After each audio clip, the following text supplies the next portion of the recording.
Hello, hello, my green skins, and welcome to some more Super Metroid on Metroid Mondays. Yes, we are here for some more Metroid. We are here for some more Mondays, and we are coming in loud. And we have some music, we have some game. We are ready to rock. So today I have with me Bob the Marauder. You will find him on Orc War Chief Reviews right now and the Flophouse, and every once in a while you will find him on what is known as Rum Panda. He does some stuff there, and that's where we get our fun with that. That is what Rum does. Him and Rum do some stuff there. You can find Rum Panda's channel on the YouTube. Sometimes he's on here too, but he's been busy today. How are you doing today, Bob? Oh, did I lose everybody? Did I die again?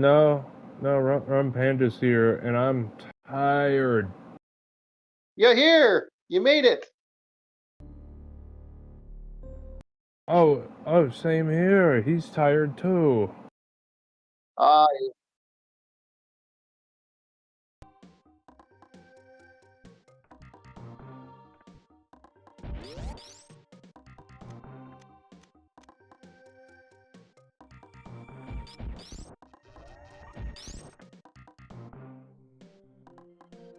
Okay. okay. No problem. Sorry to hear. Okay, so my control input's acting a little weird, so I'm going to have to fix my input again. I don't know why it did that. I think it's because this is a brand new controller. And yeah. I.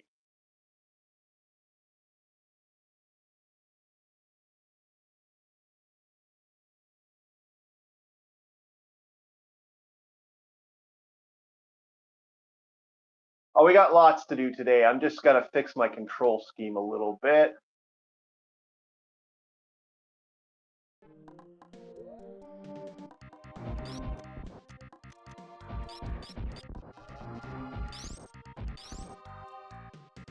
Yes, go ahead. No.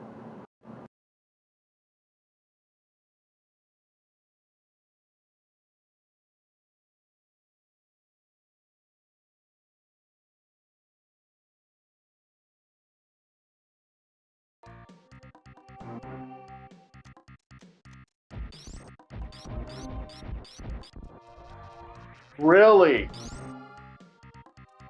Oh,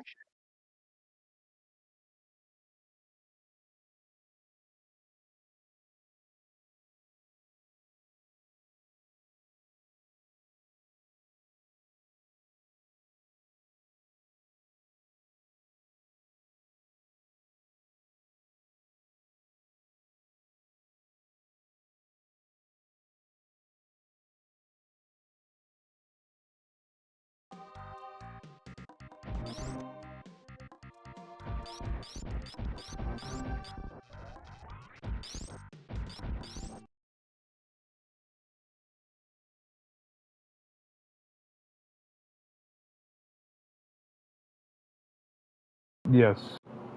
Yeah.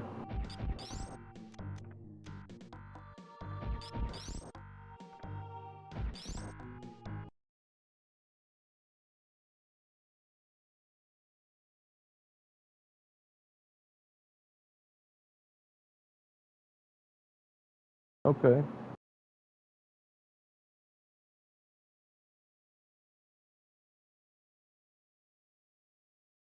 What is rebooting PC like for a console?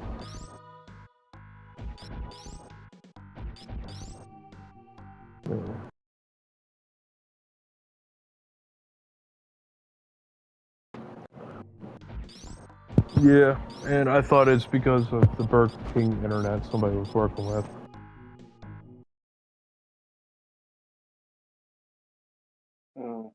yeah, I have a new controller. Sorry, guys. I don't mean to be a dink about this, but that is scary.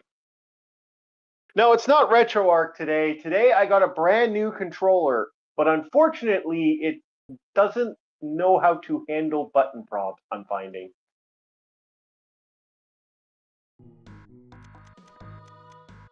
Oh, come on. Are you fucking kidding me? No.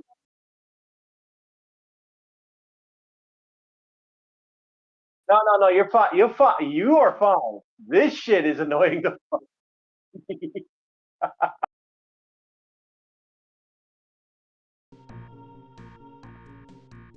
What the fuck? Come on, shoot. Oh, my shot's there now? Why is my shot there? What the hell is going on here? All right. Okay, something's up. Okay, I'm gonna restart this. All right, plan B, guys. I'm gonna have to do this here. Um, load position plot one. Okay, now. Okay, so this is working. That's working, but now my firing is X for some reason, which shouldn't be X. My firing should be the other input. Now, why is it not letting me input that fire? So this should be here. No? Okay, well, then I'll do that. Now I'll do X is there. Okay. Hello. Welcome, welcome.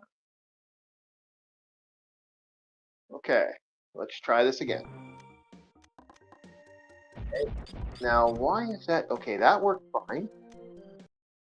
Am I having a dead button issue? Because I've had this happen before where brand new controller, dead button issues. I've had that happen before where the button on the computer won't let me. Okay, fuck it. Up. Ah, shit. I'm doing a complete rehaul of the buttons. Left, down, right.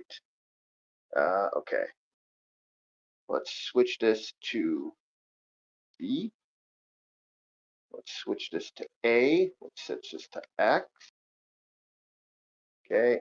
Start, select. LR. Okay.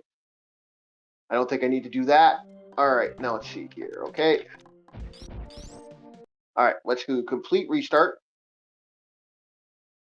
I've had this happen. Yeah, no, my layout is weird because it should be the layout that should work, but for some reason I'm having one of those issues where I've had this happen before where the controller wants to basically brand new controller, guys. I love it, but fuck is it annoying. There we go. Y, B, dash, select start angle up. Okay, end. Okay, start game. Okay. So. Yeah. Yeah, right I just had to. It's Betty by time from Panda. Yeah. Honestly, I feel you, man. I'm feeling pretty tired myself. Does that mean next 10? I'm fried, dude. I got an hour's sleep. You guys are all fried. I'm like, ready to go. Let's go. Let's ride. Either way.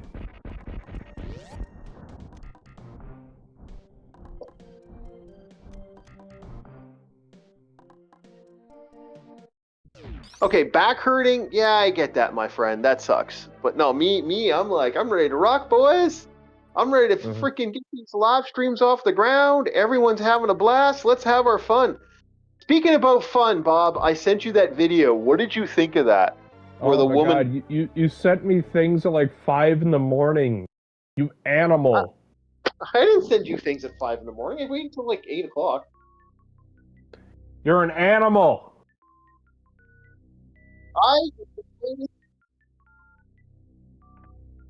The latest thing I sent you, I gotta kind of find if I can get my phone to work. No, my phone's not gonna work. Well, either way, I was gonna ask a question around Panda, but so not this 10, but next 10, cool or no? Next 10, cool. We're starting to develop a new language because of a 12-hour difference. Not this 10, but next 10.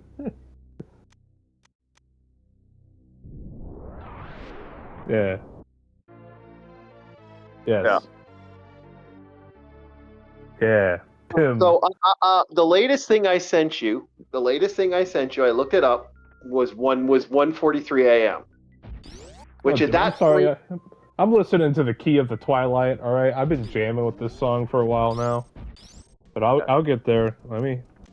I don't know if you ever heard the anime Hack/Sign. Yes, I have. Okay, this I found this song and I was like, God damn, this shit's a jam. But this sending me at 5 in the morning, I did not send you anything at 5 in the morning. 1 o'clock was my latest.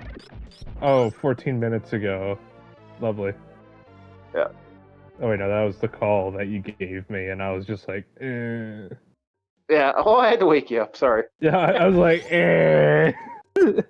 I tried going to sleep too because I had my alarm set. You guys can't be sleeping already. You guys that tired already? No, the reason I had to go to bed is to wake up at 10 properly. Yeah, I wake up at 10. Dude, I haven't slept yet. Pretty like you said, hour sleep. That's pretty much all I got. Oh, good for you. Okay, so are we talking about the thing you sent at 11:52? Okay, I sent you. Okay, the thing I sent you for this morning was the fact that people have been playing. People say play Diablo Immortal. Yeah, People sorry, I just saw that price tag. Oh my god. Yeah. Or okay, I could live off that money for the rest of my life. you're gonna love this, boys. This shit is gonna fucking put you in moods, man. I was floored by this. So the pricing to be considered a whale in the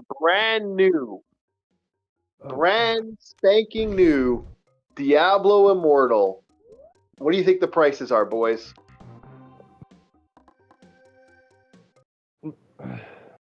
One moment. One moment. That shocked me so much I have to pee.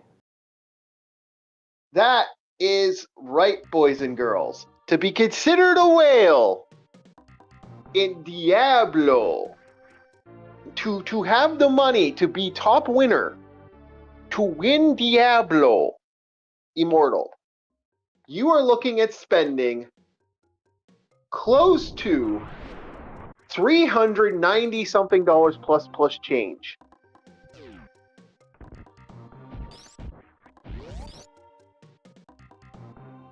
Yep. Yeah, boys. Yeah. I was I was mortified by this. What?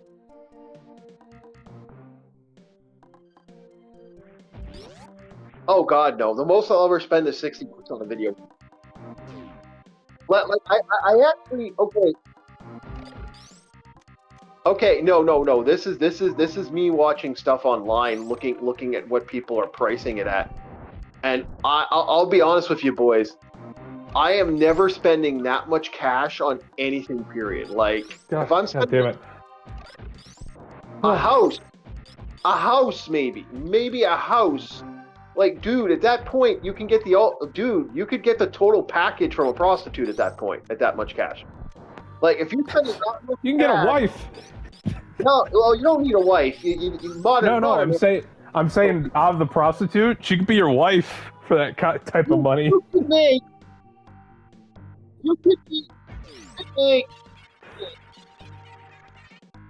The Chiefs' coffers are not this thick, and I can concur because that also includes mine. Unfortunately. Yeah, trust me. You know, the best moments that make jokes are always when you're taking a piss for some reason. Yeah. Guys, when I would spend that much cash, if I'm spending that much cash on a girl, let's say I'm throwing the cash to the girl. I'm looking at like maybe under like dude, at that point I'd get a virtual girlfriend. Like you could for that price make a full out virtual girlfriend. And you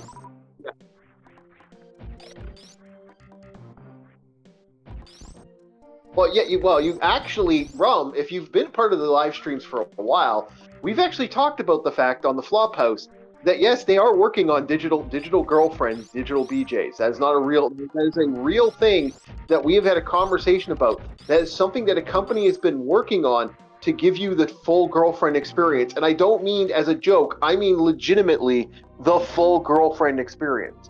They've been working on it since 2016. Yep. And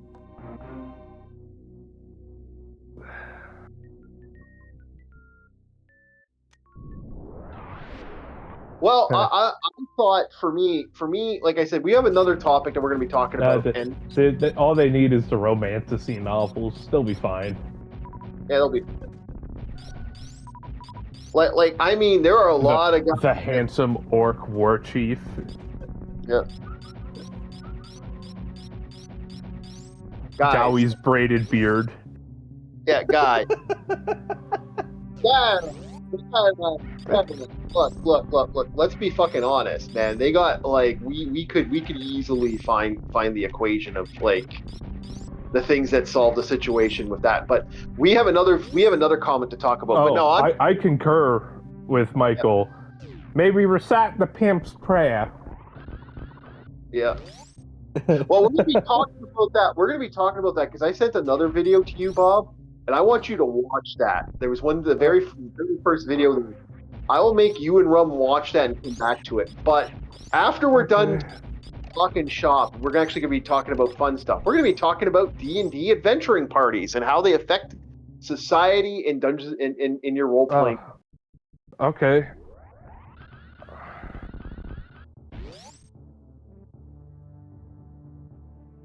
Well, yeah.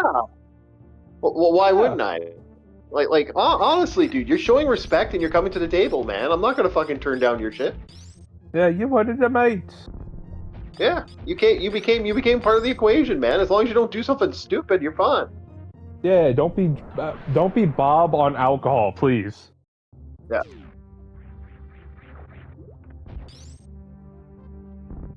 Alright, hold up. I'm watching this. The first thing you sent me at like 11. No, this was at 9 o'clock. This was at 9. The very last thing I sent you, I believe. Oh, it wasn't. Yeah, I'm gonna send you this one. I want your guys' opinion on this one. This to me, this is like one of the most hardest things.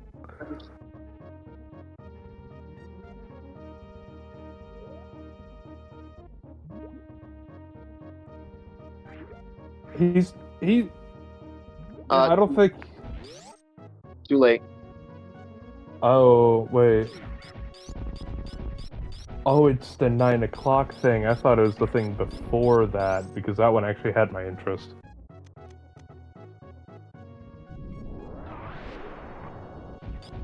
Yeah. This. No, let Bob watch that. Let Bob watch it, okay, so we can get an honest reaction. We want that honest reaction.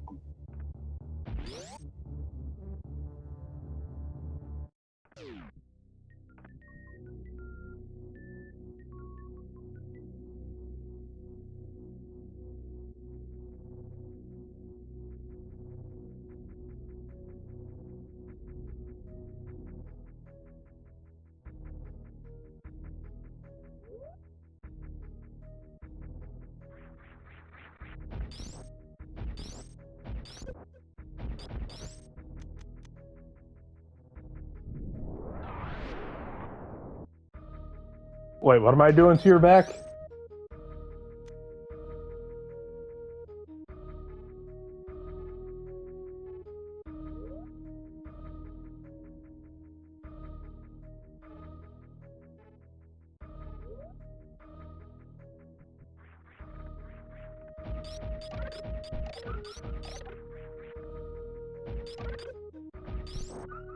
We lost the chief.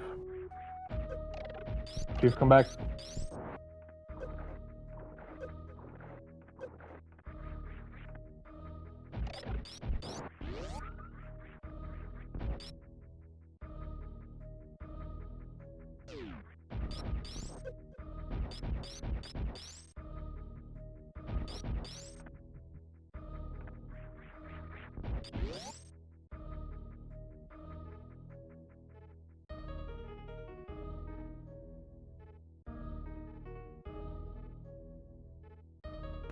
Yeah, I'm still here. The chief ain't in the... There he is. Like I said, I don't know why Discord has been doing that on my phone lately. Hopefully you guys can hear me. Yeah. I'm actually paying attention. Yeah. I hate that shit. Sorry about that. So, This is a very long short. yeah. Yeah, Rum knows. Yeah, I'm actually paying attention. I'm listening to voice chat. Yeah. Fuck, I hate. Fuck. I know. I know. I switched chairs today. My eyes are burning.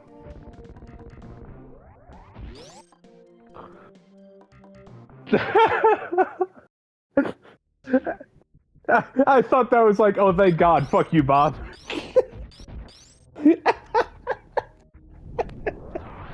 Go ahead. Sorry, it was just funny to me. Yeah, it was. So, Bob, your thoughts on the fun that was what we just watched? Why the fuck do you think I'm celibate?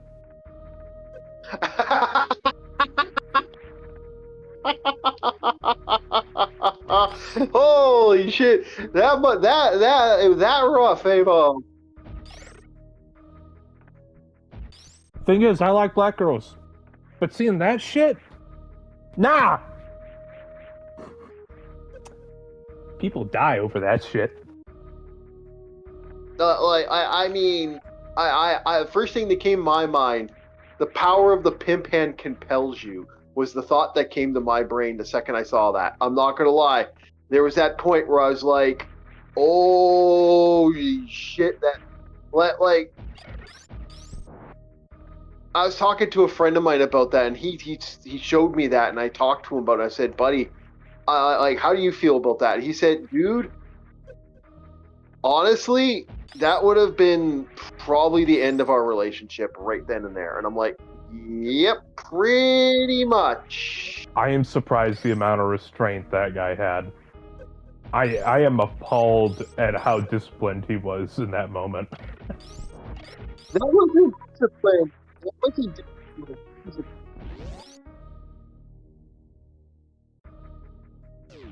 No, you know what that was? You know what that was? A heartbroken man. That was a man realizing,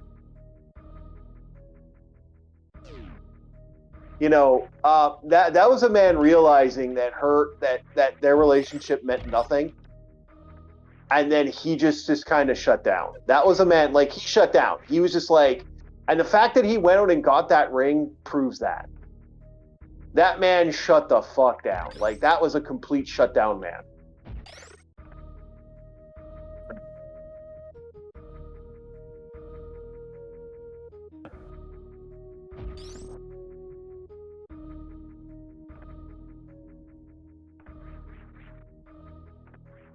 Yep.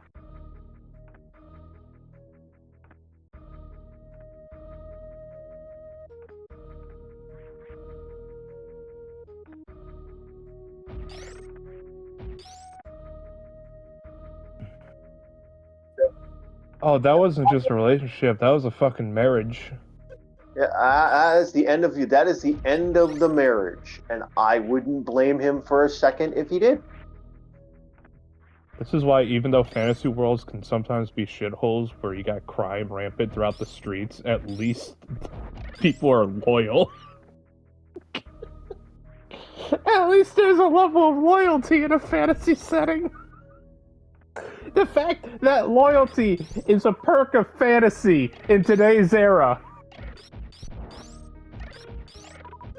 Like, I'm not gonna lie, the power of the pimp hand would have compelled me, man. I would have fucking. I hate to say it, there would have been very little mentality of me just being like, the power of the pimp hand, and it would have been. I would have fucking clobbered her and fucking thrown her out of the vehicle. I would have been so upset. I would have been like, to me, love is like, you fucking play with love like that, fuck you. It would have just been like I'm not trying to be nasty, but like, you don't do that shit, man. That is one of the most heartless things I think I've ever seen a woman. I was just joking. Oh, yeah, aren't you? No. And the worst part is, even if they get a divorce, he's still gonna lose all the shit, man. No, what a fucking clown world we live in.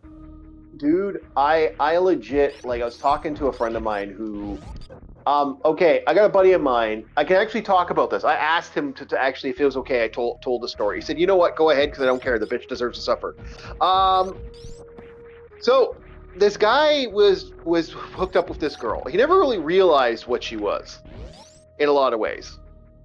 The septum ring should have fucking the septum nose ring should have fucking Nose ring theory. we That's will starting to talk become a about thing that. now. Yeah.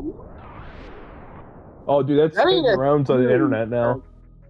that's not a theory, man. Like, oh my god, like, dude, when my friend who's a lesbian and she's like, yeah, I see one of those rings. I'm like, exit stage left.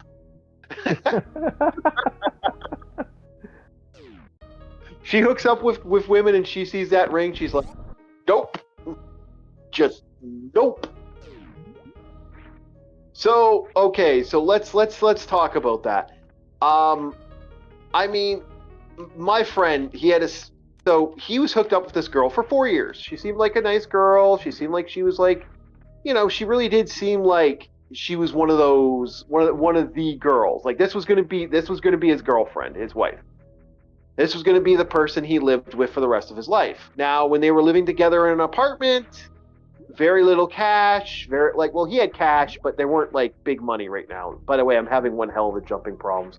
I hate this underwater part. I really fucking do. But it's one of the few there we go. There we go. Okay. Alright. So, yeah, we gotta play Pimp the Backhand one of these days. I gotta play that again. I want that game off you, actually. That's one of the few games I want to get off you if you ever get a chance. He's got a game I like. It's called Pimp the Backhand. I want to play that again. So, what happened here with my friend? Now, living with her was fine. He had his dogs, he had some stuff, but he needed more space. So he was looking for a house, and his old man was like, "Look, I'm dying. Like, we are at a point. I'm going to move into a home. It's coming up. Cancer's coming. I'm feeling really sick. It's time I make a choice. I need to make that choice. Whatever that choice is, it has to be done." So he chooses to give him the house, and so he gets the house from his old man, and they move in. Now he wants to be respectful to his dad and all like his stuff. Now the only thing is, he had his own room. His dad had his own room that was there. Basically, if his dad felt like he wanted to come home, he put all his dad's jerseys, all this shit ready to go. But basically the game plan was, hey, if you feel that today is the day you want to come home, you want to be back in the house, you want to, regain what you are welcomed here. No problem. So at the time, she was, of course she was loving, she was supportive of that. And, he never did come back. And then the day finally came that his dad passed away. Now, the will was going to be read in a couple weeks.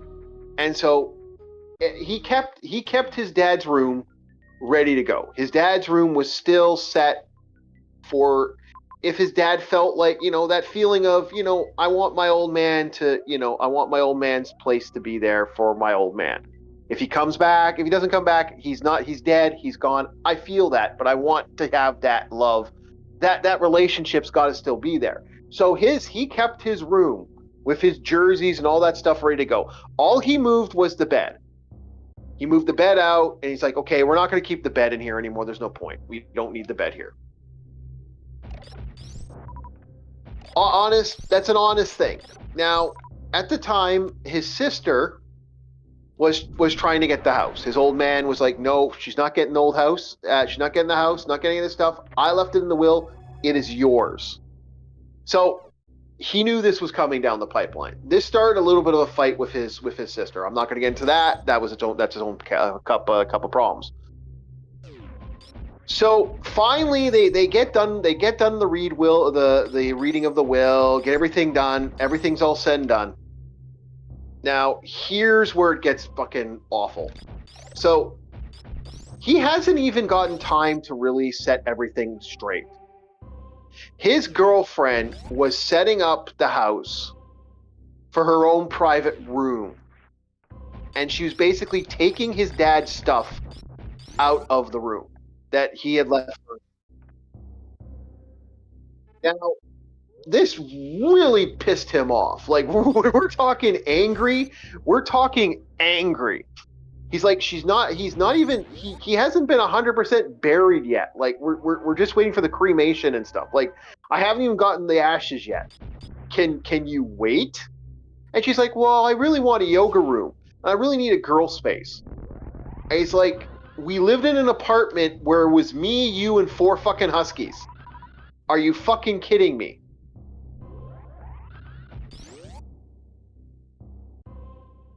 Like, can't you? Yeah.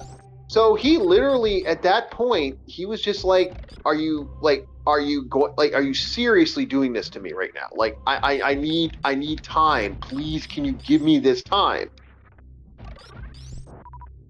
And her response was, we need to like,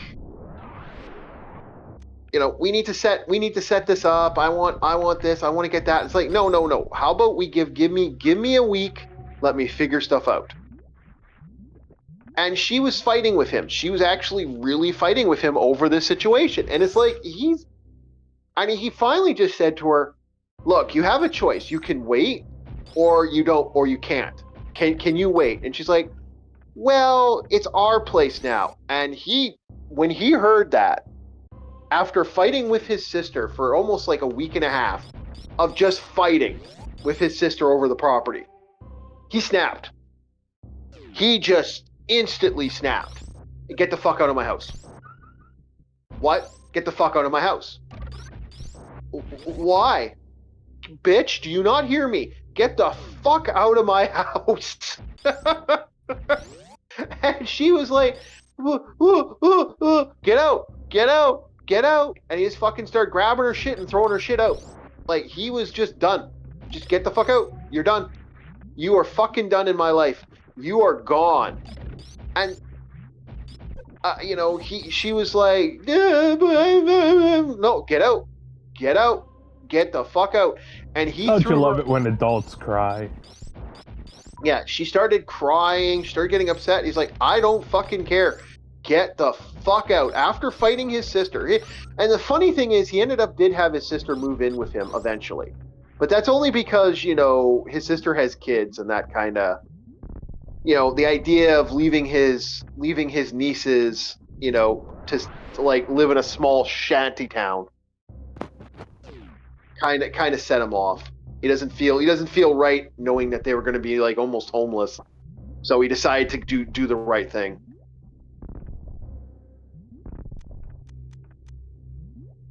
But this really did set him, like, he was honestly triggered. Who could blame him?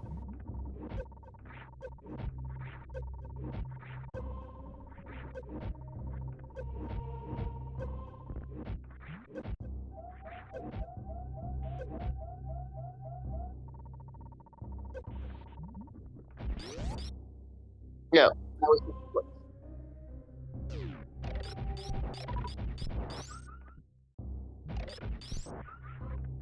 Yeah. It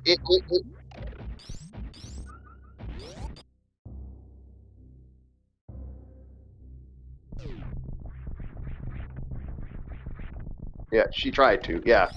And she really did try. And in his mind, he felt like that was so insulting to him.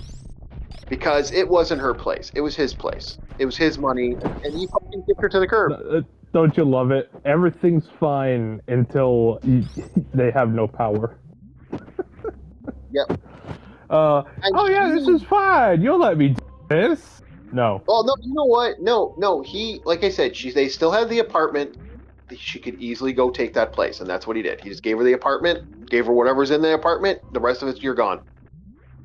He had it for him and his money. He actually had some good money, but she was looking at him like she really did, like in good honesty. In a lot of ways, man, he was paying for her, and he was paying for her life, paying for her livelihood. And when that got out, she was not happy. She was a angry woman when he burned her like that. Oh.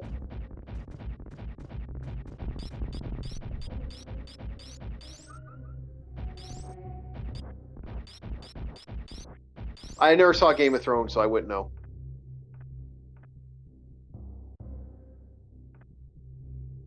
Joffrey, I think.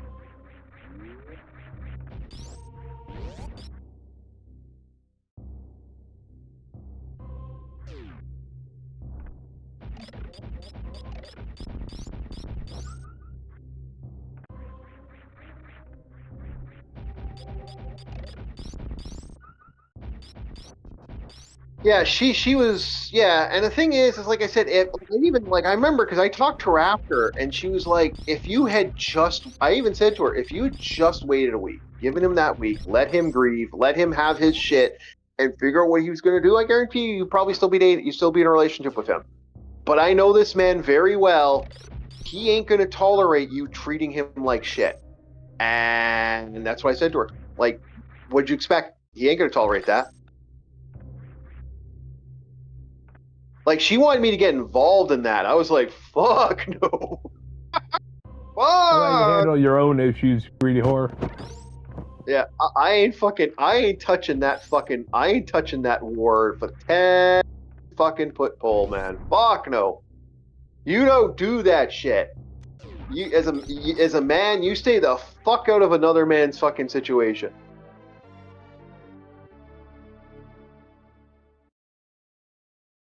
Like that's man code right there, man. You don't ever do that as a man. Yep. And he is a good friend of mine.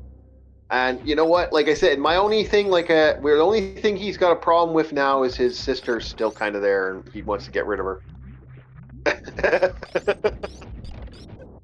And it sounds like if things keep going the way it's going, it sounds like she won't be there that long either. The way things are going, he's kind of looking for ways to get her out. Like, then that I can actually talk about, because she's, as far as he doesn't care anymore at this point. And his other sister, the good one, there's a good one. We call him the good. We jokingly call her the good sister. She is legit. Like, yeah, no. If he gets rid of her, I get it, and I'm gonna make damn sure that she can't come live with me. She's got a reputation. Let's just put it that way. But no, it really did piss him off, and like the loss of his dad was like a rough hit. Like him and his dad were really fucking close.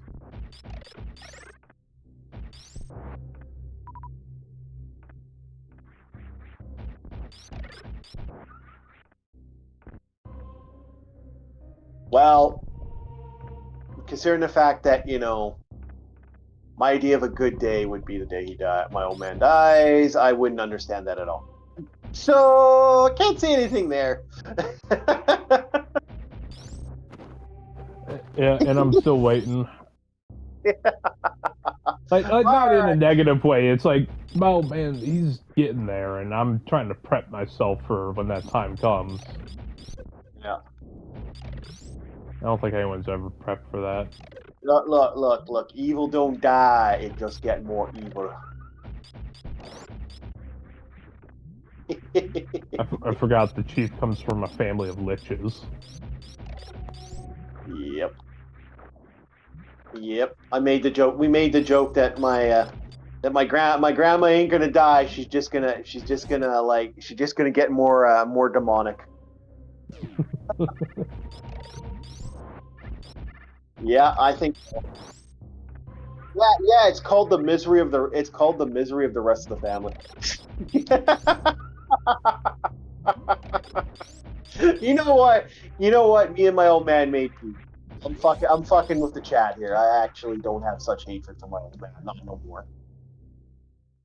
It's nowhere near that bad. I'm just fucking with you guys. At one time. Oh yeah, that would be real sentiment. There was some real hate on. But nowadays, it's like no, it's not even there. It's not even fucking close. I'm a man that believes in forgiving and forgetting. I don't care after a while.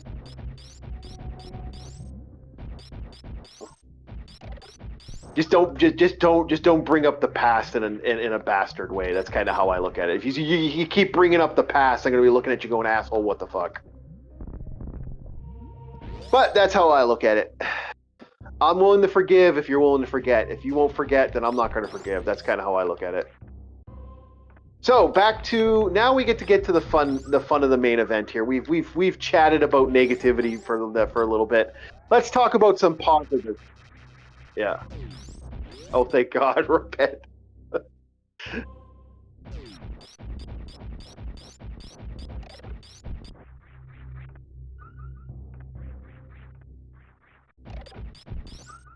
I know the feeling.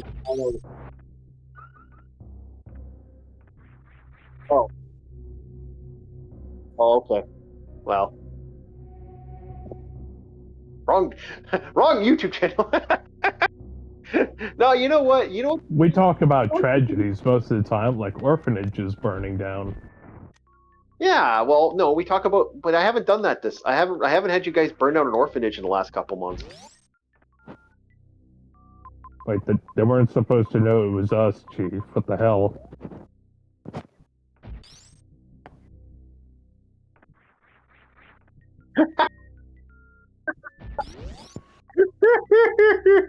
Okay, boys. Okay. We're done fucking.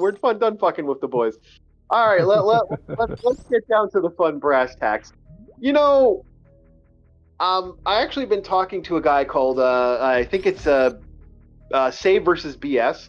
I think is the name of his channel. He's an up and comer D&D channel guy. He's actually doing really good, and he's getting a lot of notices. So that's pretty awesome. He's actually doing quite good on himself. So hey, awesome. Yeah, congrats to him. He's building up a rep and he's building up a table. So we've been talking about D&D in general, and we've been talking about the ideas of the adventurer. Now, here's the thing: a D&D party, an adventurer party, is a party that a lot of people seem to not understand in a lot of ways, and that is something that I've always found kind of interesting, because players are very, how to put it, a lot of players don't understand the idea of the adventuring guild and how the adventurers work, like for example taverns. Let's be honest, taverns, the way D&D taverns work in Dungeons and Dragons is not the same way D&D taverns work now. Like be perfectly honest, back in the day, a tavern was just a place where you could fucking eat, and maybe there'd be a fucking big room that everyone could sleep in, and there'd be like a little it would be a little more, a little less advanced than a hostel. Like it'd actually be less than than what you get in a hostel, man.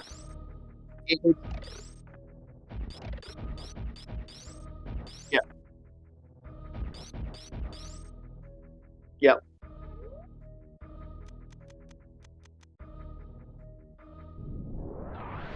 Yeah.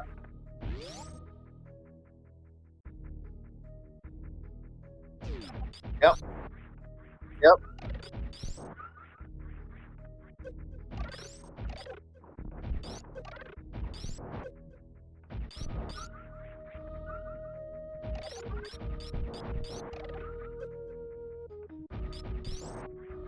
That's not true. That's not true. But okay, we'll let that misconception.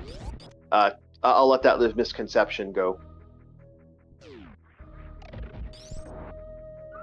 Remember medieval times. They did have ways to properly treat water. This is a huge misconception on the mentality of a lot of people when it comes to water treatment.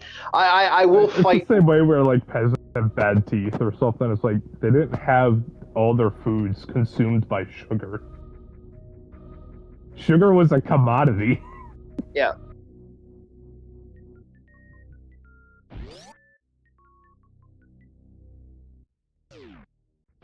In some ways, yeah. In some ways, yes, they did. That's the fucking that to me always made me laugh. I'm trying to remember where the grappling hook is. I can't remember where that fucking thing is again.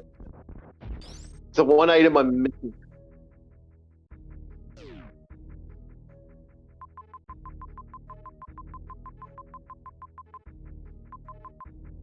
Yeah, and stuff happened.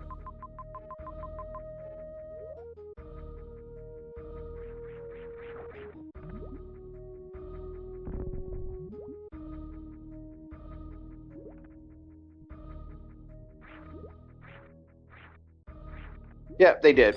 I actually can't remember. Anyway, go ahead.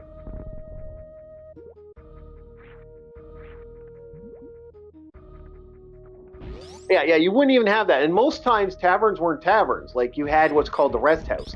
And then if you wanted another idea of an actual place, there was what churches would do what were called sanctuaries. You'd have monasteries that would actually have little areas that they would have for peasants and other people that were traveling. And they would travel for like they'd have this extended travel places that they'd fundamentally put in like places, and they'd have like a little place you could go at a cathedral, and these would be places where you could get a hot meal and a couple other things. There wouldn't be much compared to what like a D&D tavern has, and a fantasy tavern. Holy fuck, fantasy taverns are amazing on every which way. For example, a fantasy tavern, it would not be uncommon for a fantasy tavern to have like your fantasy tavern, you're looking at a place that maybe you'd have your upstairs. The upstairs would be like your basic tavern. You'd have a downstairs and upstairs. They'd have the normal rooms and they'd have the more expensive rooms. Like they'd have these super suites and they have other side stuff and stuff. And they're like fucking tiny hotels for fuck's sakes. Like the way, I hate to say it, D&D taverns are more like modern day. Yeah, they are. No, like seriously. I wouldn't go as far as resorts, but yeah, you could say that they actually have a higher yield than what you normally see nowadays. And that's the thing. That's kind of what made me laugh. So for me, I've always been interested by the fact that we saw this shit coming a lot over the years, and that was. So I have to like. For me, when I look at it as from a DM, I've run low campaigns and what are called high. I've run low fantasy and high fantasy. Low fantasy, I run taverns as is. It wouldn't be on.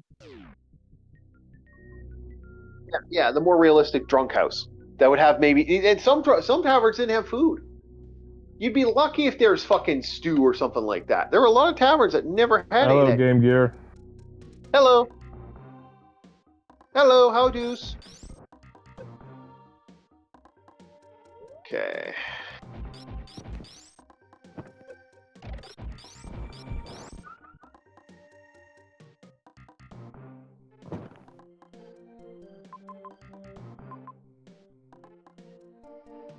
And they are nice. They are really nice compared to your average tavern.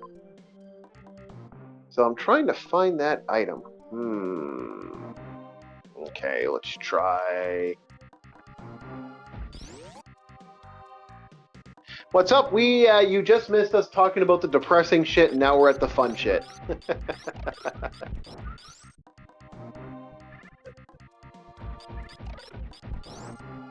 Not gonna lie. I get annoyed by it myself, but it's all about having the fun. Okay, now I think it's this way.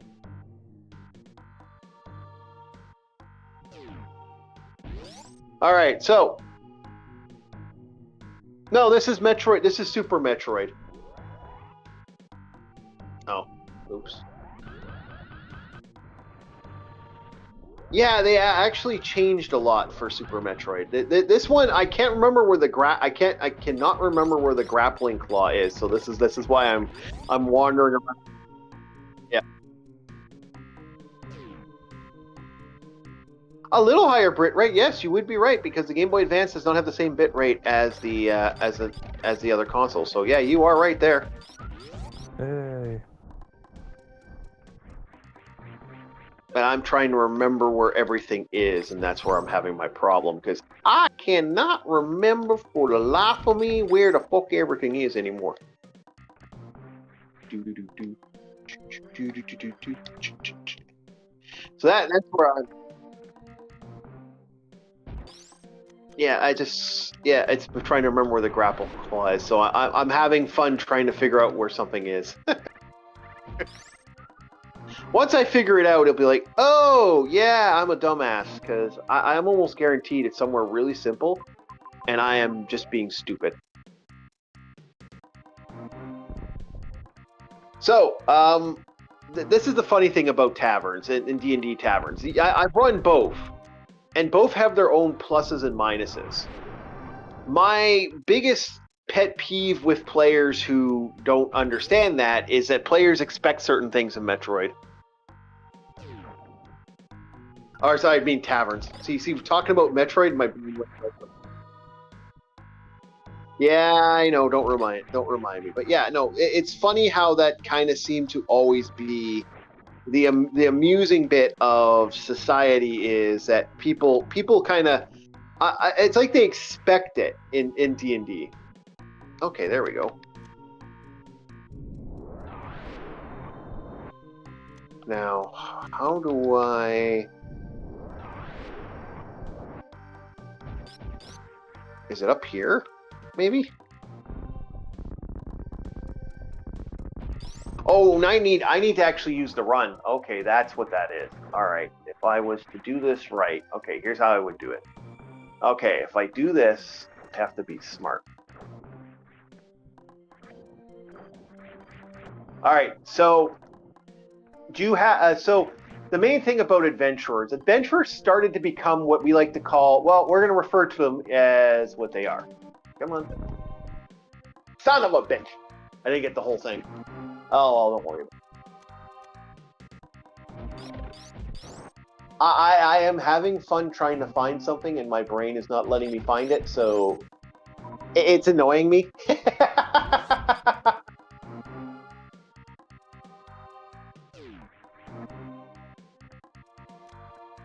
They are a son of a bitch in a lot of ways. They are absolute bastards. Anime has lied to you, alright?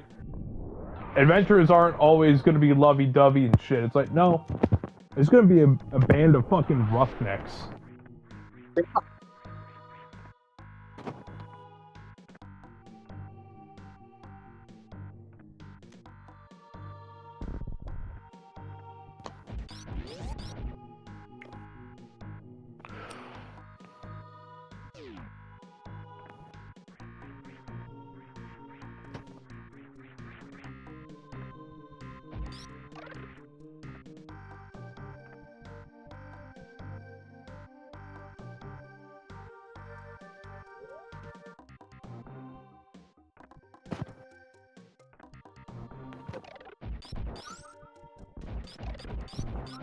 Yeah, and a lot of people don't. A lot of people, yeah, and the thing is, it's high risk, high reward. So the thing about adventurers are, and the thing is, you have to find work for adventurers. So how do you find work for adventurers?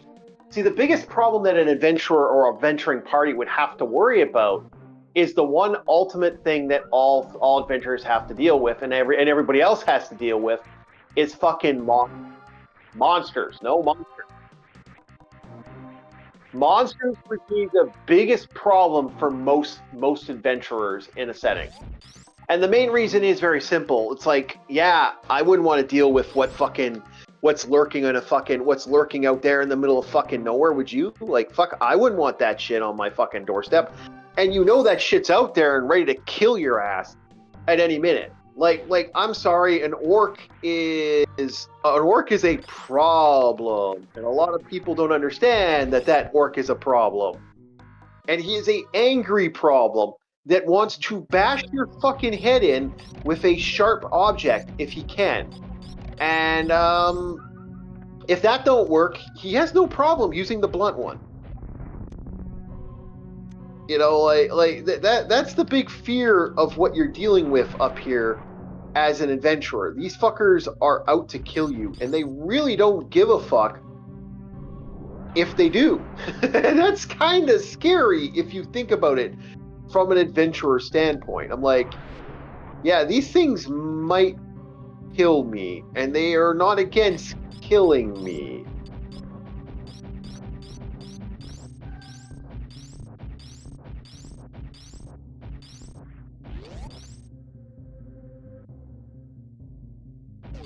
Yeah. So,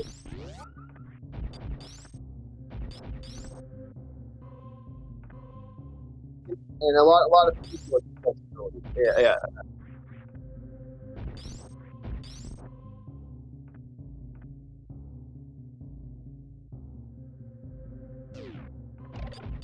Yeah.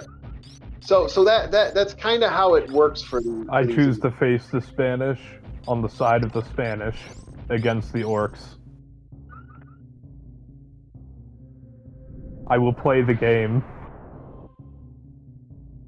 No, I'm not. I just joined the bigger tribe. Yeah, that's how that works. I love conquistadors.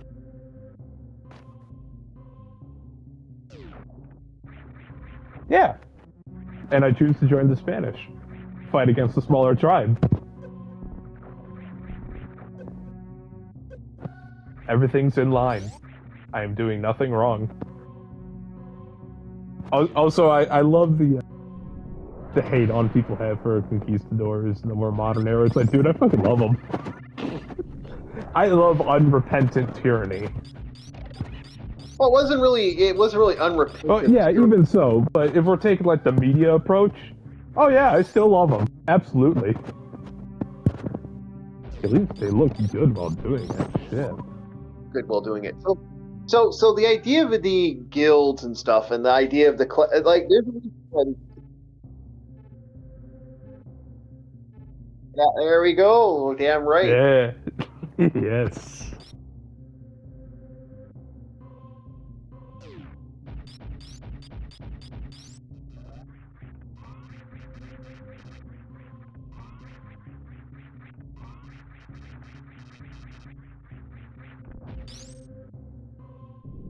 Yeah, but oh again, no! Don't forget about the bright-eyed, bushy-tailed kids.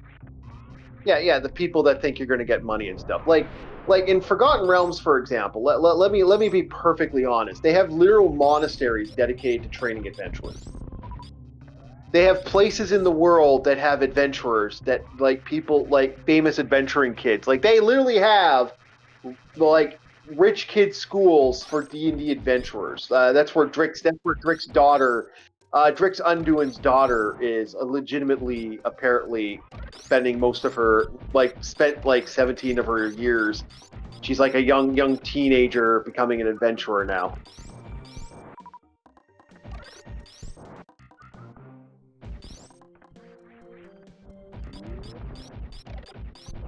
Yep.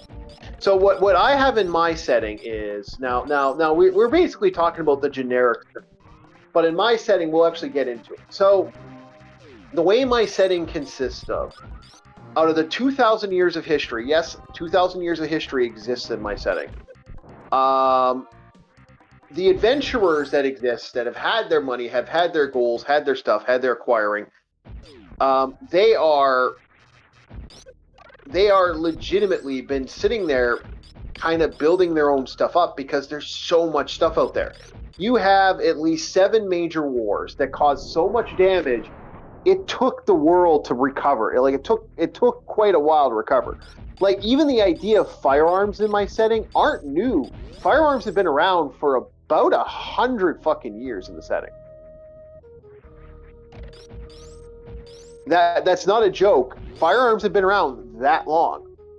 And the reason they've been around for the reason they haven't made any improvement past a certain point, one, the gnomes have control over them. Two, two, there was such a fucking devastating war. It caused so much damage and problems. There just hasn't been any advancements. And 3, it's just very simply put. The last big war was the last real big war, other than the Civil War that just happened now. Like, because there was a big Civil War in the setting recently.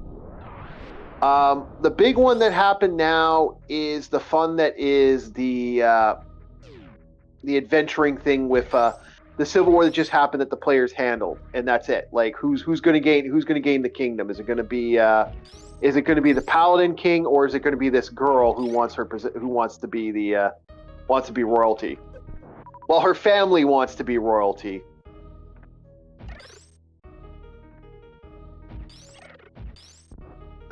Come on. No, son of a bitch. Yeah, Panda, you can't forget about the plot devices, right? Yeah. So there are so many places that have existed. For example, there was a time when the Egyptians had a huge position in the setting. Fuck. I'm so close.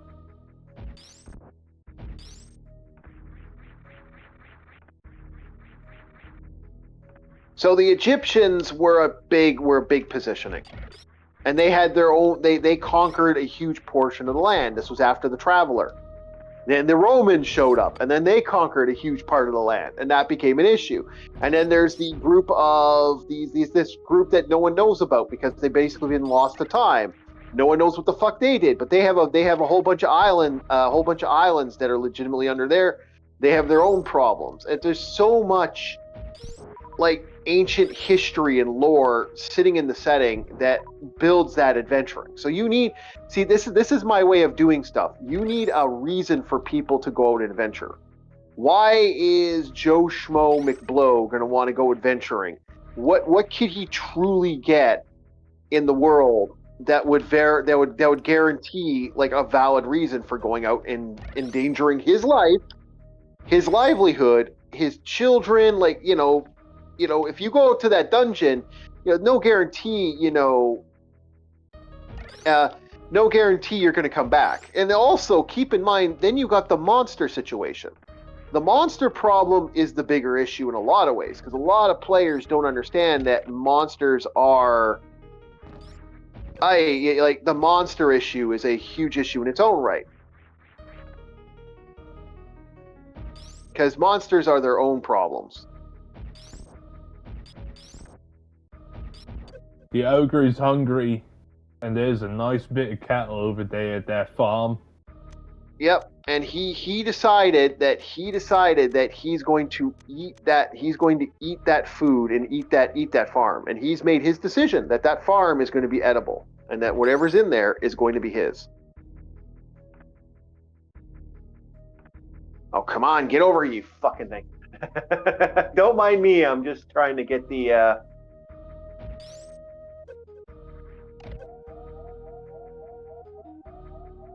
Oh yeah. I'm having about to say, wait. Rumpanda, you're one to talk. Come on now. You're raging at the randos the other day, mister. Yeah. And so does the chief. Yeah, that sucked. That actually sucked, because that put us way the fuck back. I found out where I think that's where the grappling hook is. I'm almost 100% certain that's there, and it's like, shit. And so, yeah. We are going to auto-save in that area. Now please come into my interrogation chamber, and I'll ask you for all the things you have done wrong. Yeah. So here's what's going on with a lot of the adventurers. There are two types of major dungeons.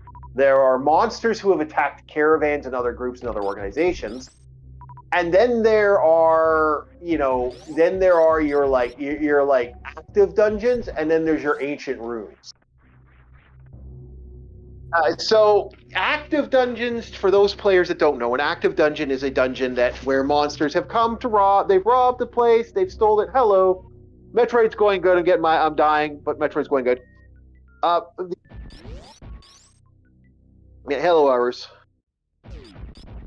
The active dungeons are always the fun ones, and a lot of players don't seem to like understand it. Yeah, that is the more that in some ways is the more dangerous dungeon than an actual like legitimate dungeon.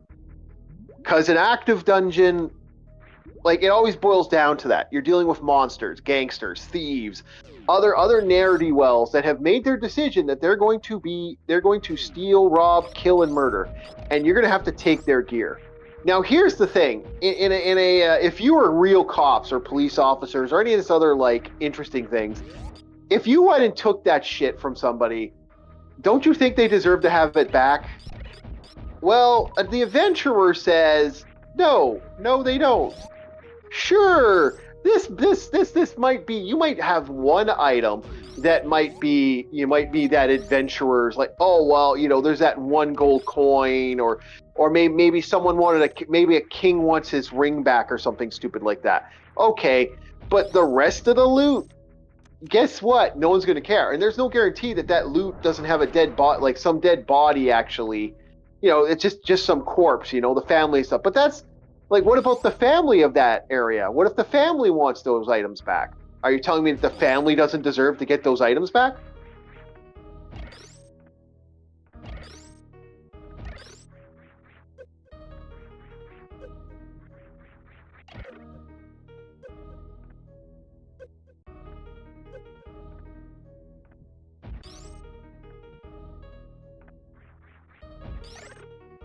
Yeah, that's true.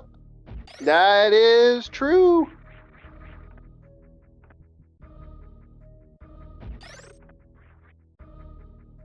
Oh. And all it took was a chaotic good barbarian to go for a ride.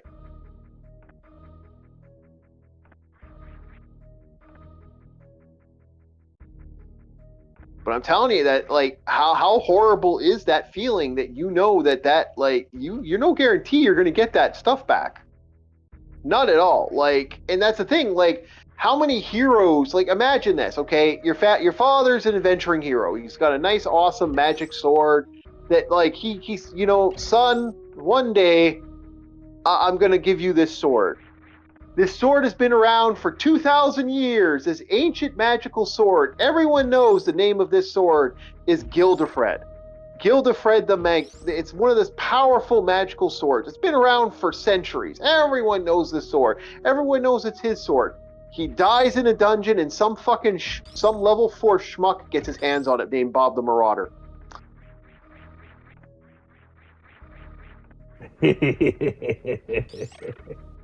I mean, I'd be mad, wouldn't you?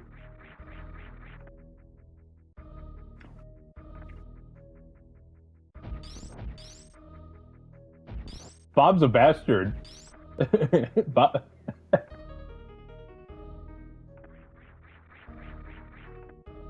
You're still alive. You're still alive. Remember, there's nothing stopping you from there's nothing and again, this is why guilds played a part of the game. Because guilds work as if you're a free leaguer. There's a difference between a free leaguer guild and an actual like a guild member. A guild member might be obligated if that sword belonged to X person from the guild. Well, you might want to give that fucker back because we all know whose sword it actually is. So, hey, asshole, stop fucking rebelling. Yeah, magical. Yeah. You'll get something in return because you did the right thing. But to a guild member, like that is like return what was stolen. A lot of members, a lot of people would be pissed off if you stole that.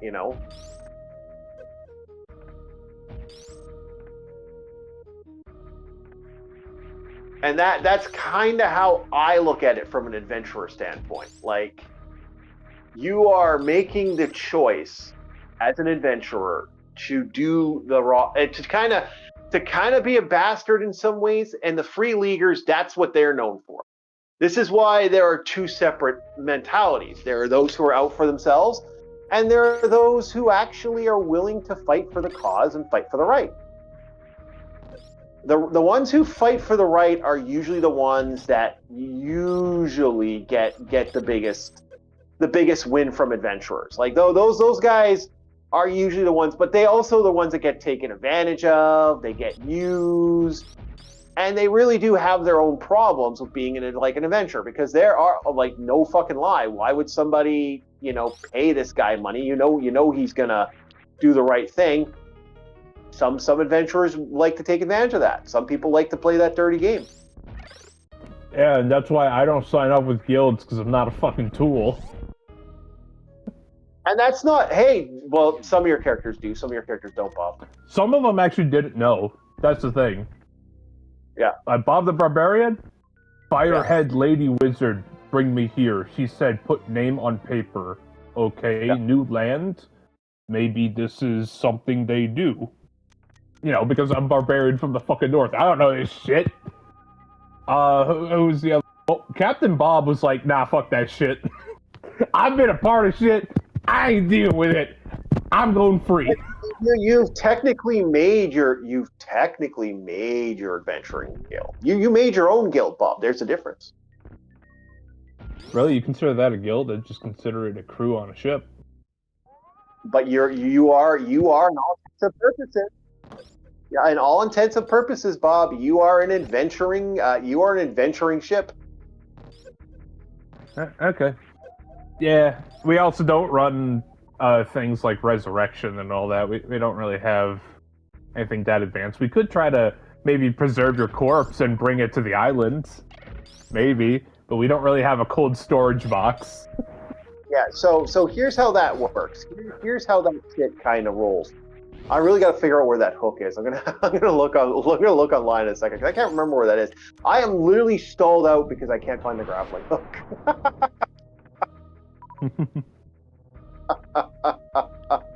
We're gonna morph again to something else in a sec, because I'm gonna look that up again and make a decision on that one.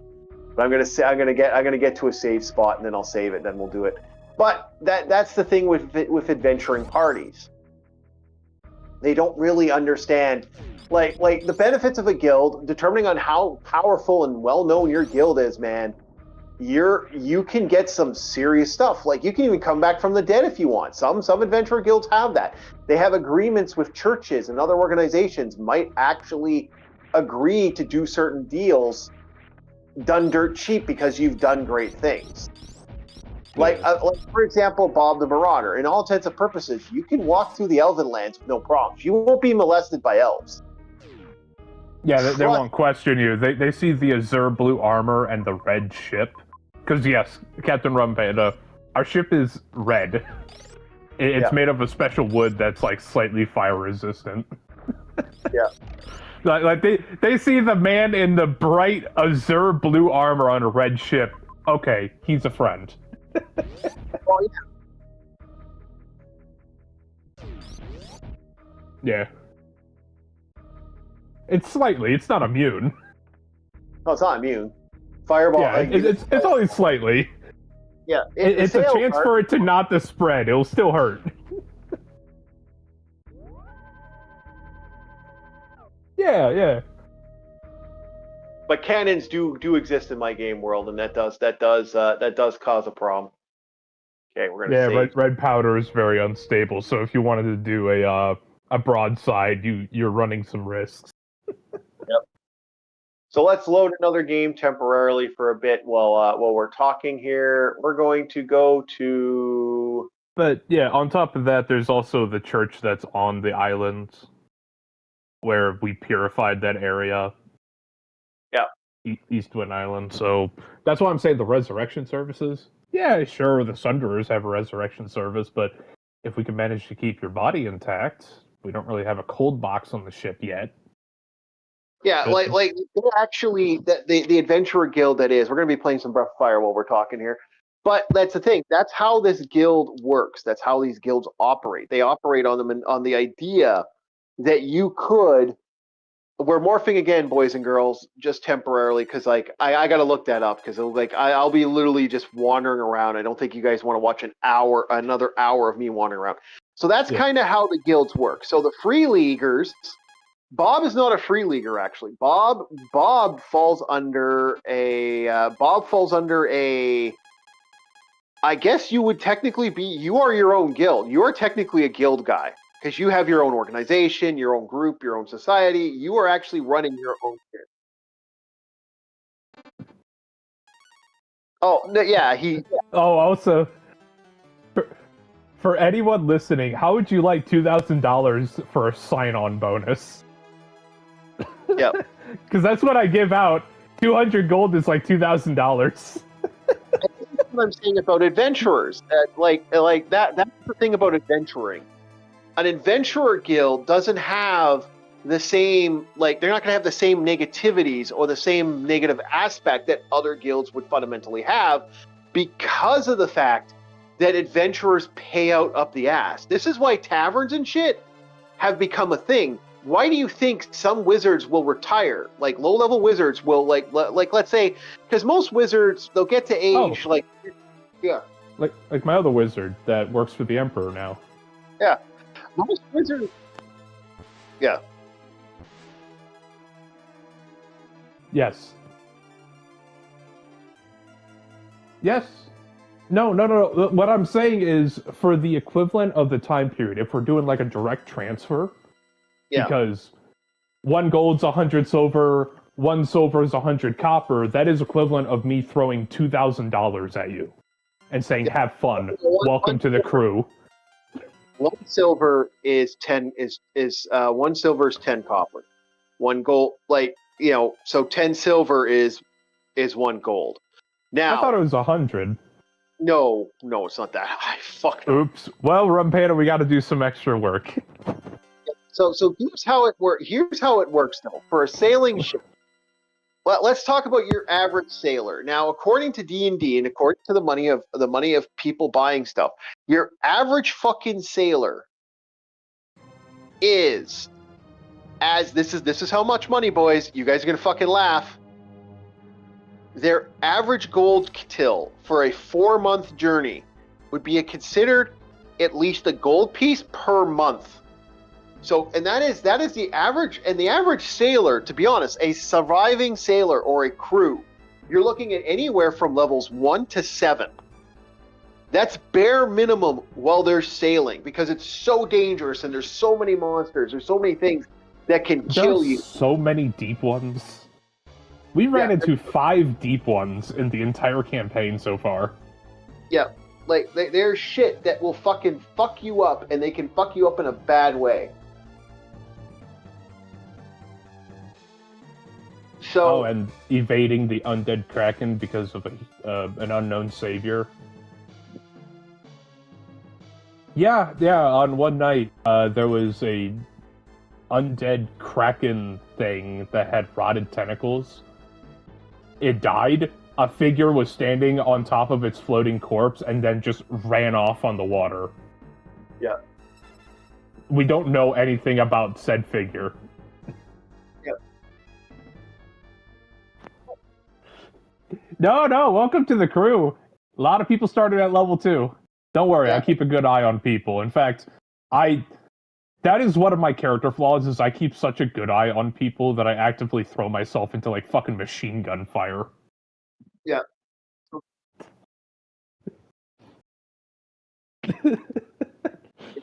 Now, here's the problem. Here's the problem of that, is that you are legitimately having this issue with the adventure. With that's the thing. As an adventurer, he's given more gold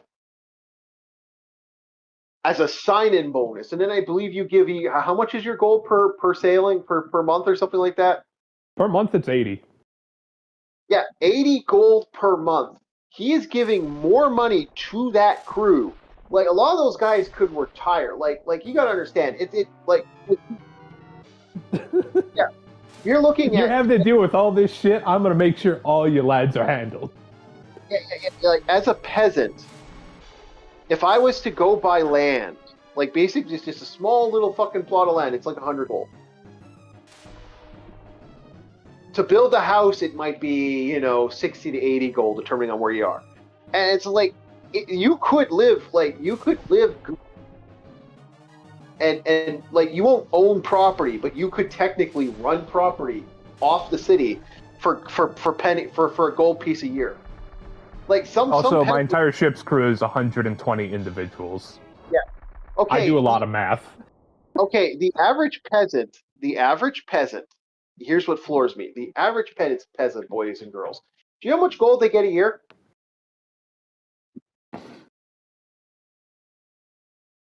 5.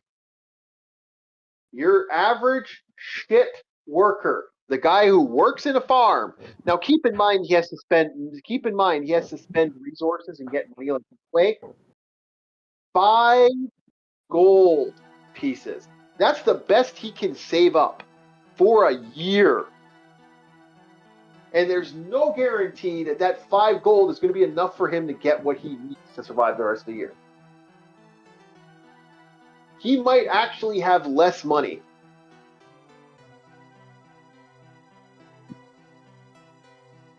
Yeah, Crazy, right? yeah. A minimum wage worker, like the poor fucker that worked at the gas station, he decides to join a crew on a ship. He's getting more money than he's ever seen in his life, Yeah, likely in his entire lifetime. Yeah, like I remember Bob got so angry when I said, "Oh, well, you're an adventurer party, you're a venturing boat," and he's like, "What?" Oh yeah, because we're trying to advertise ourselves as something else. All right, I'm running a show here. Yeah, but that's the funny thing. That was the funny thing about it. Your crew knows you're a venturing party. Oh As yeah, they long as do. you're super successful, they don't give a fuck. As far as they're concerned, hey, who cares? This guy's an adventuring. Like, who gives a fuck, boys and girls? He gets us money. He gets us value. He gets us life. That is money. Yeah, they don't care. They don't give a fuck. So as far as they're concerned, when Bob goes off to go raid an area, they're like, "Hey, is any of the crew want to come with us?" No. Yeah. No, why would they take the risk? They're making money. As long as you come back, I'll tell you this right now, though. Like The few times they do help is hauling the loot. That is when they do help. yeah. That's when they're all excited. But here's the thing with their crew: their exact thought process is, as long as the second you die or there's no more money, that crew's gone, man. You fucking like they will disappear to the 7 seas and you'll never see your crew again. But that's just how it is. Like And the worst part is, they've yet to see my rules of betrayal. Oh, do I have some fucking words? Oh wait, no, it's not going to be words. Yeah, but to them, they look at it as, well, you know, I get more money, I get more gear and more equipment by just sitting back and letting this guy do his thing. We're not gonna fight him. We're not gonna like they won't cheat you out, Bob, any day. Like the idea of selling you out or doing something bad to you is like never fucking crossed their mind. But they want to have more money and more gear and more equipment than the average Joe. And that's the thing. They'll be loyal, but they will leave the 7 seas. So if you die, and like there's not the crew's not like that island will probably be abandoned by well, it all depends. It'll either be abandoned or bought out by somebody, and that crew probably will like drift to the 7 seas. Like if you're gone, still have some stories. Yeah. Oh yeah, they'll have some stories. But that's how adventurers are. Like I've even made the joke. I said, a lot of players don't understand. As an adventurer, a lot of people think of them as, money pits. Like this is why every town has a fucking tavern, man. Why do you think like that's kind of the main reason? Like most places shouldn't have just for the random chance that they might show up. They'll build a nice house. Like they shouldn't. Why should these people have anything but like that? Doesn't make a lick of sense in a lot of ways. Not to mention anything that dies within the local area that's scavenged. Yeah. Yeah, like that's just how it is, right? So, how adventurers would be, man. I'm sorry, like they're not trying to be an ass, but that's how adventurers kind of You live and die off the adventuring life. Like, that's how it works. Like, a lot. This is why adventuring towns become a huge issue, because you got a bunch of fucking high rollers. This is why the nobility hanging out in adventuring towns. This is why Ironroot's become an issue. Like, why do you think Ironroot became the capital? That wasn't because, you know, it was the best city in the area. There's cities that have been around longer than Ironroot. There's a reason. The main reason is to control the adventurers that fucking run that city. Oh, and by now Bob is a somewhat known name because Yeah. of level 9. People know the man in a Zur armor.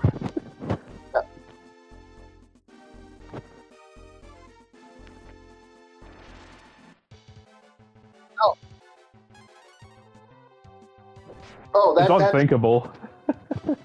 That would be if you had that city went rebellion and every high level adventurer. You got bare minimum. You got Belladonna Sasami. She's a fucking level 15 priest mage. Right there, she has more power than most, and she has the fucking ear of a god. She's considered the champion. She's considered the chosen champion of that god. That's a big fucking boom in society. Like, that gives her some serious magic. Then you have fucking Steel Pike, aka Kazul. The elven mage that's like he's powerful beyond belief. He's got the plot device. Yeah. He's level 50. Sorry, it's just the fact that the man's been through realms and he's a big brain know-it-all and Sorry, I just don't like high-level characters sometimes. They can rub me the wrong way. That is a played character. That's not a fake. I know, and that's the part that angers me. I fucking love Killian. I am not a fan of Steel Pike.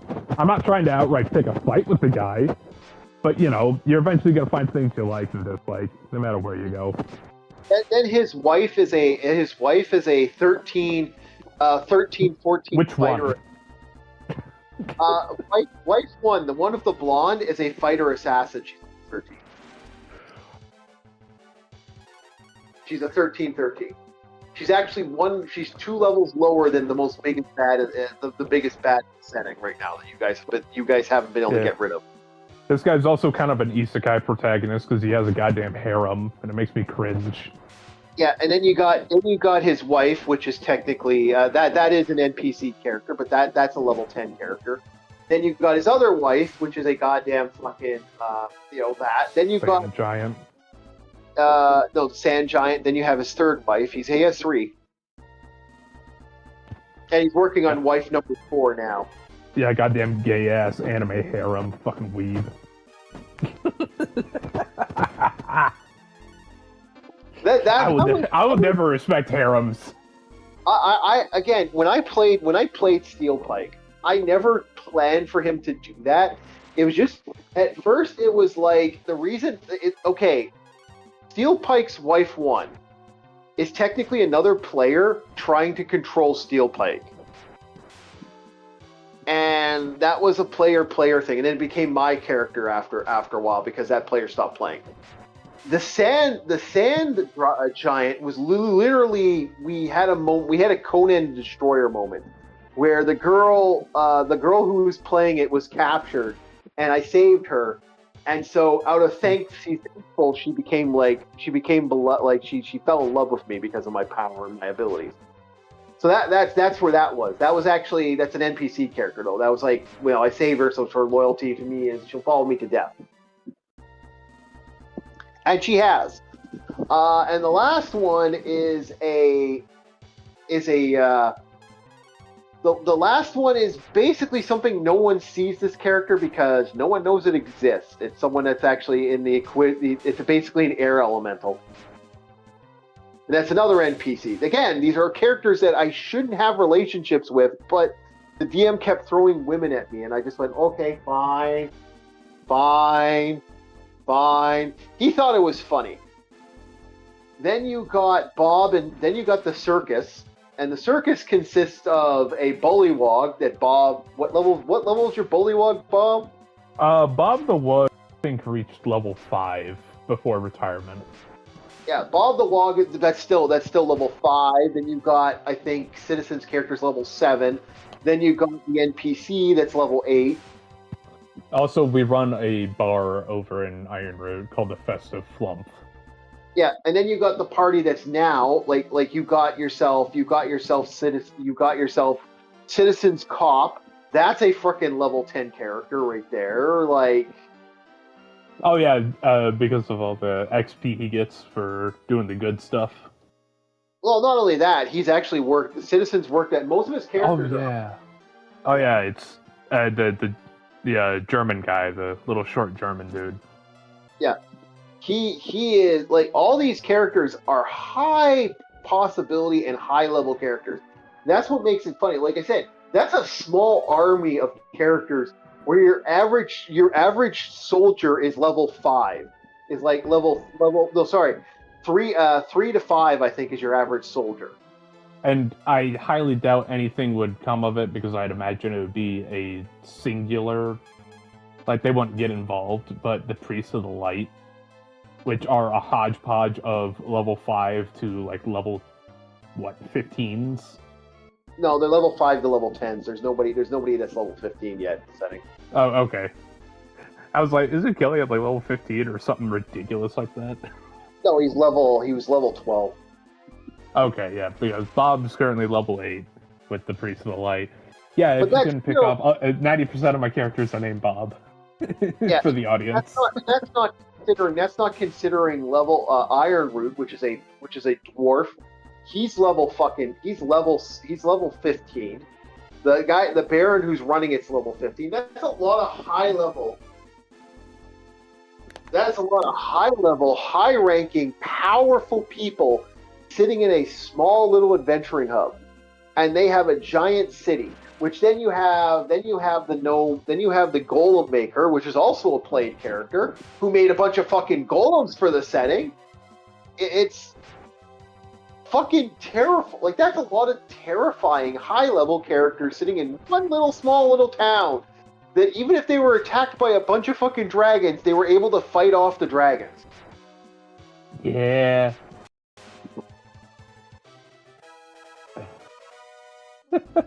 Yeah, I keep loving the image of Guilty Gear Potemkin in a library. Because my mage that retired actually had an Iron Golem because he was part of the police campaign and then worked for the Emperor. And he's working in the library currently, and he just has this Iron Golem that looks like Potemkin, just kind of sitting there. And guess what the library is? It's in fucking Iron Root. Like, that's there you got your characters in fucking Iron Root. Then you got fucking the Kings in, like, there's a reason why a lot of these guys fucking start putting land in here, because they realize if they don't fucking keep control of this, if this city goes rogue, fuck.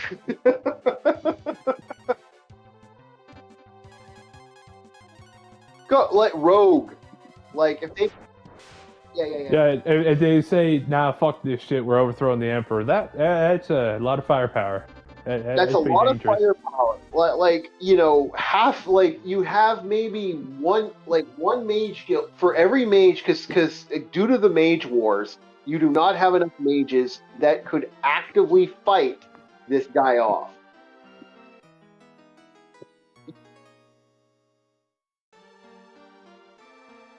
Yeah, Iron Root does, and they have a very trained army. That's the thing. It's one of the few places that has a law enforcement, police officers, firearms. They have a fucking fencing academy. There's so much shit in that small little fucking town. Not to mention the elves that are living there. Now, keep in mind, you know who also was there is the NPC, is the high level elven archer that the party has dealt with. Another played character. These are all played characters in the setting that are fundamentally that's a bad day for anybody who chooses to fucking pick a fight with that city. Yeah, Angel Eyes is kind of a cool cat. Interesting figure.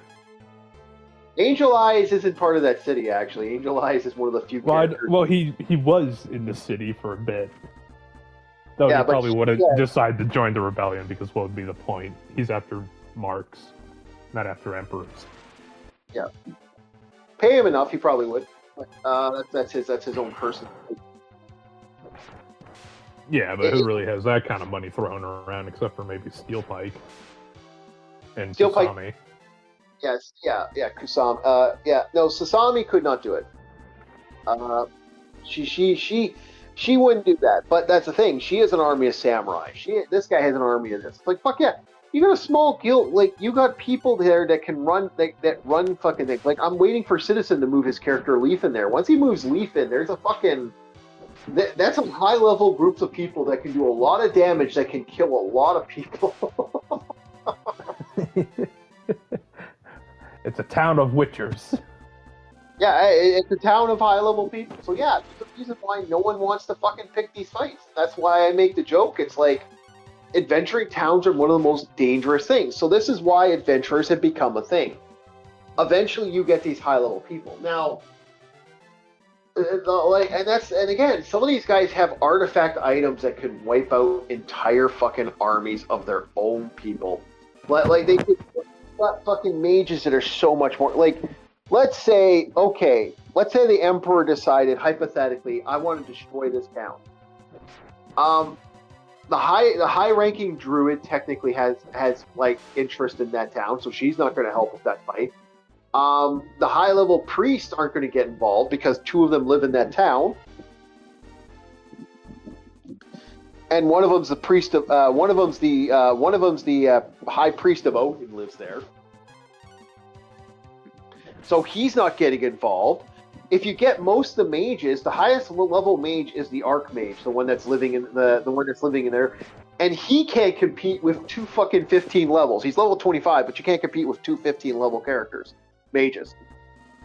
It's just so dangerous, and that's why adventurers. That's why I make the joke that a lot of players don't understand the adventuring. Like, this is why adventurers became a thing, you know. This is why adventurers became dangerous. This is why people are afraid of adventurers. Like, they are,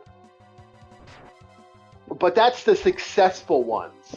For every gilded member, all these type of high price guys, there are a lot of dead bodies sitting out there in the you know, that my friend had a term for it. For every successful adventurer, he is literally standing on a mountain of skulls.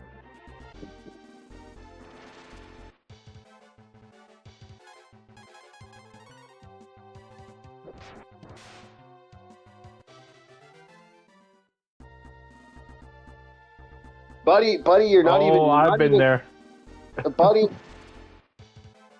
Buddy, trust me. In bad games, you're not even close, man. Like I've had players. I've seen players go through stuff, and I've had stuff happen to my characters. I've had the 4 big no's happen to my characters in D&D. And the 4 big no's are as follows. You're never ever, as a player, there's 4 things you're not supposed to do to players. It's the hard line. You want your players to turn around and walk out of your fucking group. These are the 4 big no's. Do not, if you're gonna do something, try to stay away from doing stuff to kids. Players will get triggered by that. That's the 1 big no. Don't allow players to do nonstop and continual PK. That will have players walk out. Like, if you turn your game into a player versus player server, and you got high level guys basically beating up like the low level guys that just show up at the table and murder them and stab them and do all this horrible stuff, you're pretty much done. Like your group will fall apart real quick. This is the reason why Vampire the Masquerade usually fails. Now, the last big thing. Are you guys still there? Yep.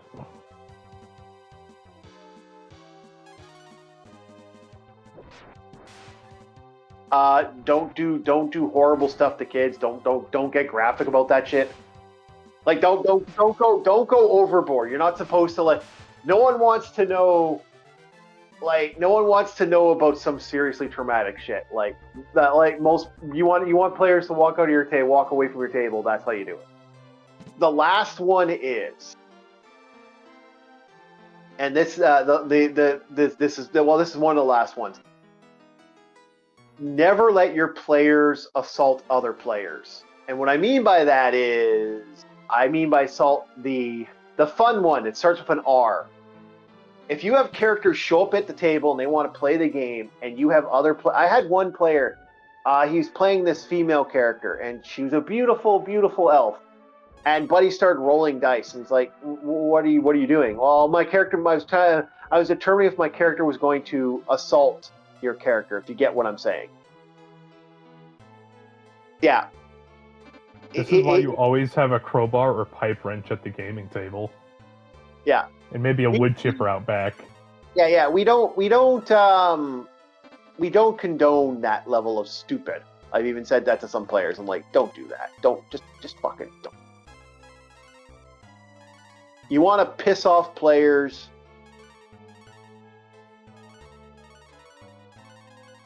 Yeah, I'll do that. That's how you piss off players. Don't do that. That's stupid. Don't fuck with players in that way, because you will have your players walk out, especially if it's a female player, and don't do that to your players. Like, as a DM, you're not supposed to do that to the players. They do not. You want to see a player get really upset? Don't do that. Like, killing a player, players usually let you get away with that. You assault them in that way, fucking say goodbye to that group. That group will quickly fucking leave. Some people are into it. I'm not saying there are groups out there that are into that shit, but like I've learned very quickly, if you're running an open game, and that means a game with like people randomly coming and playing, these are the big no-nos. You can torture a player. I've done that. I've violently tortured players, but I really don't do the RBAT that often. Like that's if you fuck with the group, you get my attention as a DM. I do have danger monsters. I like to call them monsters that, okay, I want you to leave, and you don't want to leave. Well, I'm gonna make you leave. But I haven't used one of those monsters in a long time. Nope. It's only if you fuck up and piss them off to such a degree that the Popabawa comes out. Yeah, the Popabawa. If I send the Popabawa against you, you got a problem. But that's the thing. I haven't had to send the Popabawa. I've only sent the Popabawa. Never seen one. I have only sent the Popabawa against 3 players in my entire 20 years. And one of them was cheating so bad and was openly cheating. And I kept telling him he was cheating, and I knew he was cheating, and I kept warning him, if you keep fucking cheating, I'm going to fucking kill your character. I'm just going to kill your character. I know you're I actually called him out and said, buddy, you're doing 117 damage with a character that shouldn't be able to do 117 damage. I just did the math. What the fuck? You're level 3. Stop cheating.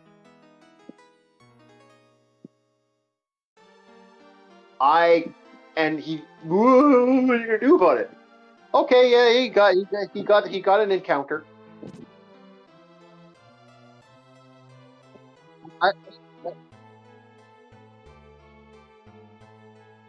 Fudging dice, getting your numbers wrong with damage rating. It's one thing if you're a new player. It's another thing if you are actively aware of what your character is capable of and still cheating. Yeah. We have players. I've had this guy was cheating even more than that. This guy was double stacking number damage and then double counting. And I even told him he was double counting. You got to dumb that down. The second I dumbed him down for his damage rating, all of a sudden he switched weapons. And I told him, like, I know you're cheating. Because I can see where you're fucking cheating. I can see exactly where you're cheating. I can see where all these numbers are. Numbers are way too fucking high for your character. I'm looking at your character sheet. This is the damage you should be doing. This is the damage you're not doing. You shouldn't be doing this type of damage. He's like, eventually, you'll understand a game so much that, what's that gambling movie where they're able to do the math on blackjack to see if the pot is sweet or not? Yeah. Eventually, you'll be able to crash numbers like that. Yeah, like what he was doing was, he was telling me that his character gets ×2 damage with throwing weapons. with his excessive strength. And I said, no, get the strength modifier at close range. You were close range when you were throwing those darts. Well, what's considered close range? Well, I would have told you, you're in close range, you get to do your strength modifier. Oh. So he was throwing pins at like halfway across a room and basically counting all the extra damage. And then he's getting like natural 20, natural 20, natural 20, natural 20. And I'm like, what? And I'm like, yeah, and I actually, I'm looking at him, and I turn around and I start watching his dice. And he does the finger twitch, where he twitches the finger and he picks it just as the dice is rolled. Once he sees the natural 20, once he sees the 20, he uses his small pinky finger, grabs and scoops the dice, and then re-rolls. And as he re-rolls, he keeps that finger right there and he scoops it once he sees that natural 20. So the dice isn't fucking moving yet. Yeah. See, I always have a hard time rolling dice. Only for one aspect. Sometimes the material I roll it on, the dice just doesn't want to roll. So eventually I just get sliding dice, so it just gets aggravating after a while. But I figured out a way to where it's like you just, not only do you just roll your hand, you roll and like up, like a little jerk upwards. Bob, do you have an ashtray? No, I don't smoke. Do you have a pot? Or do you have a bowl? Roll in a bowl. No. You don't have a bowl. I do not have a bowl. Yes, this sounds fucking insane. Okay, well, do you have a plate? I do. I do have plates. Do you have a plastic or wooden plate? No. They're all glass, and they make a lot of noise. Go buy a dice roller, Bob. They're cheap. Okay, because it's like I'm rolling either on like a carpet or notebook paper. Yeah. Go.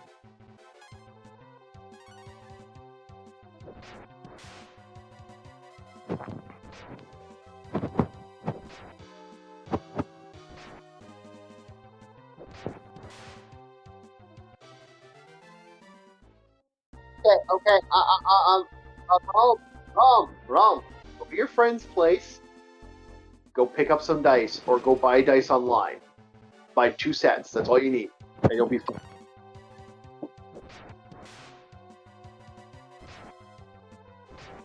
Yeah, okay. You're rolling a machine. I don't trust machines. Yeah, that machine will fuck you. I usually tell most players don't run with the machine because the AI you can't trust the bot. I usually tell them if you just want to start, that's what you like. I'll roll it, but I don't like the bot. I don't like the bot either. Bot's pissed. I have a absurd amount of D6 because I used to play Warhammer Tabletop. Yeah. I have a fuck ton of D6.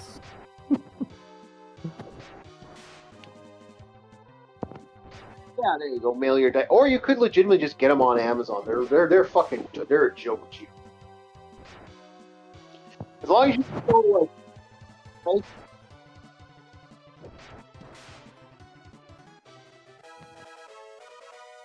Yeah.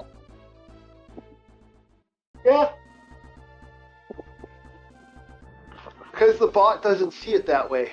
The bot will determine that you've lost or won based off the fucking thought process. It doesn't really win that. It's not like dice where you could actually have like a goblin bless it or something. Yeah. Yeah, you never had your dice disappear on you and then return the next day in the same spot you left it? Yep, I've had that.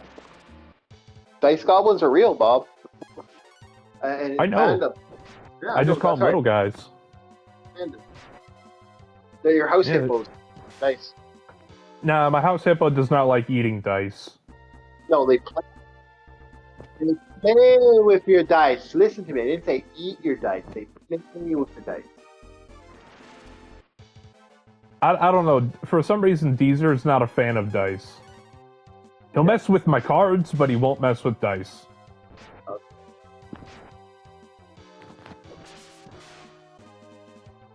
No. My house hippo does not like playing with dice. I don't know what it is. Maybe it's because the goblins touch it. Yeah. He'll play with cards. He'll play with anything else. He'll even take my mail and throw it around the place.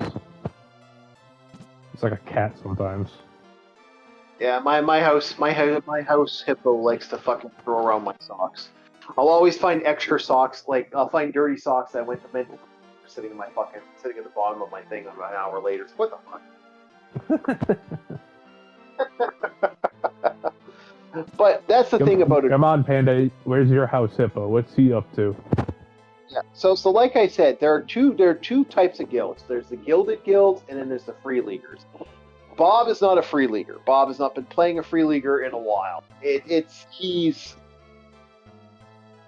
technically started his own guild. If I ran a free league campaign, man, most of those guys don't get the good adventurers. They get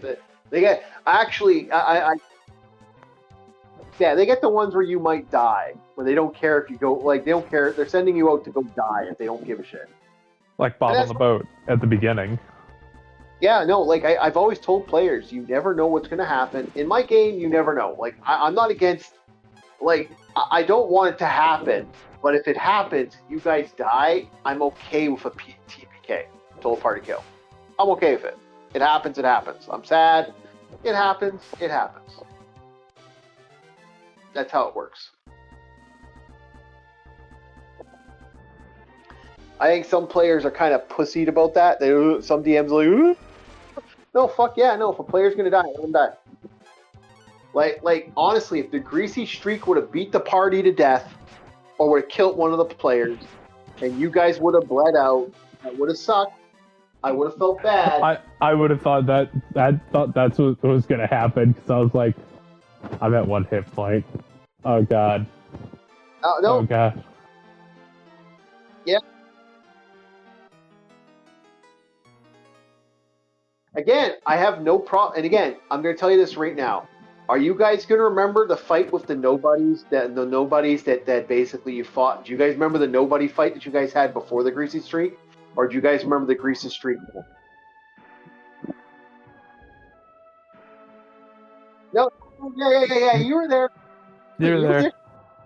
Yeah, you were Doppelgangers. No, and then before that, there was... Talking about that, Bob. I'm talking about the little bandit guys that you arrested before you.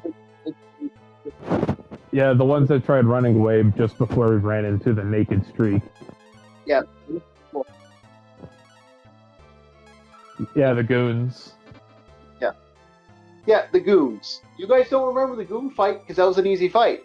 Everyone's gonna remember the naked streak. You'll never forget that fight. I don't think it was so much for the damage we received, let alone it was like psychic damage. I received whiplash of perceiving a David Hasselhoff in a Speedo. Yeah, you guys got your asses kicked and you felt it, and that's what did it. That's what fucking did it. That feeling of getting your butts handed to you was more, and because it was a good victory, because it was a strong victory, you guys won. There was no guarantee you guys were going to survive. You guys will remember. Oh. That was a strong victory. That was strong. The Emperor cannot help you here. That was a well-fought victory. That was a well-fought, that was a deserved victory. That was something that the players are going to remember. You guys are going to have days where you're going to tell somebody, yeah, I was fighting this thing and naked guy came out and kicked my ass and blah, blah, blah, blah, blah. And you guys will have, that is your story that you guys get. You guys will have that energy, and that will be something you guys carry with yourselves. Remember the day I almost got my ass kicked? We almost died by this fucking guy, and it was such a powerful fight. And everything he did had nothing magical bonuses or special stuff.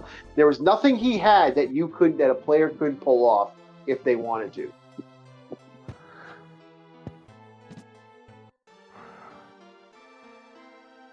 Yes. And that's something as a DM. A DM wants to, that's as us for a DM. A DM wants us. want that. And We want also, the one I remember from Bob on the Boat wasn't so much the space campaign because that was a lot of hiding, running around. All right. The one I remember keenly actually isn't even the time Bob on the boat went to space. Yeah. It was the one before that. It's when I lost Ghost Pepper. Yeah, no, you guys. That one. The reason that death fucked with me so much is sometimes being a captain of a crew brings back Navy days, and concept of losing one of my mates hits kind of hard. Yeah, well, for me, what did that? That's why I like doubled down on making sure they're okay.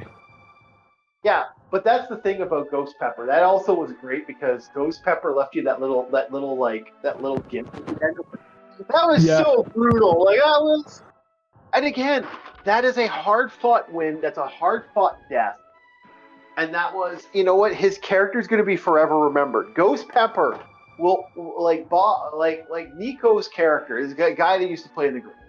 He is forever going to be remembered because of the cool. That was so fucking cool. That's what I'm saying. That's what makes, and this is why I say it was. So I'll tell you, Panda. What was left in my cabin, hung up on my wall, the captain's cabin, was a kid's drawing of. Because that's basically what it was. It was like drawn with crayon, and it was Captain Bob of the Seas. And down on the bottom right said Ghost Pepper. Yeah. And that was after he died. I didn't even know he placed it there. Yeah. That was some golden ticket shit, man. And that's what people will never forget that. And that's the thing. A good game, that's how you know players have role played right. Like this is why Nico, have you ever noticed Nico got the most role play experience 90% of the time? There's a reason why I gave him a lot of role play experience. Yeah. I never questioned it. It's like he was able to get into the swing of things better than I could. Yeah. I sent him another message. We'll see if we can get him back for the table after he feels better. But we're going to call it here because we are literally very close. We're almost at noon. So I'm going to look up how to get the grappling hook again because I cannot fucking remember where the fuck that is. So we're going to look that up quickly. The funny thing is I remember Zero Mission more than Super Metroid. I actually don't play Super Metroid that much, so I forget where everything is. All right, guys. All right. If you wanted to leave earlier to sleep, man, we weren't holding you.